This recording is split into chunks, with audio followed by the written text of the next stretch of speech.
Hi mga idol, ako pala ay nagluluto na naman ng Indomie noodles guys. Favorite ng aking Junakis, aking mga anak. So, lalagyan natin siya ng vegetables, kunting hipon, crab stick guys. Ayan. Tsaka ito guys, so rimi. So, slice po natin.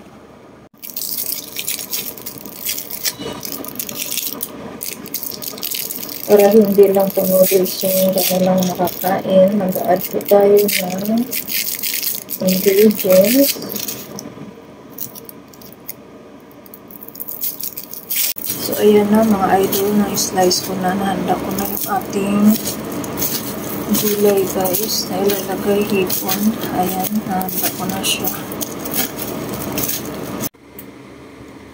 Lagay na po natin guys.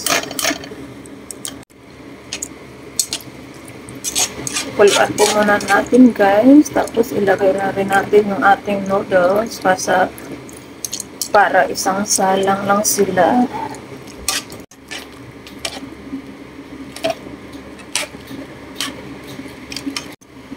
So ayan guys, nilagay ko na yung ating noodles. So babawasan lang natin siya ng excess na tubig.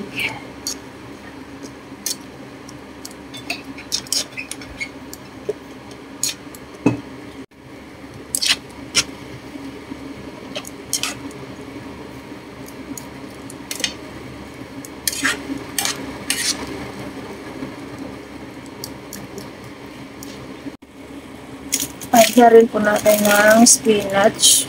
Ayan, para may additional tayong gulay guys.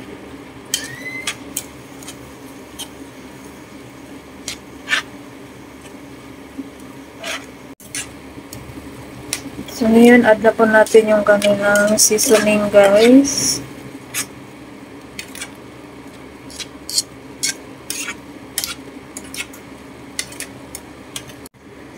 So, ayan na guys. Nailagay ko na yung ating seasoning. Haluin lang po natin. Ayan. So, pinatay ko na yung apoy guys. Na-off ko na yung ating kalan. So, ayan. Haluin lang po natin para maghalo yung kanyang seasoning na ating nilagay. So, pwede nang kumain yung aking mga anak guys. Thank you for watching mga idol. That's it.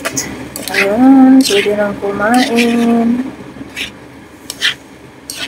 Yes.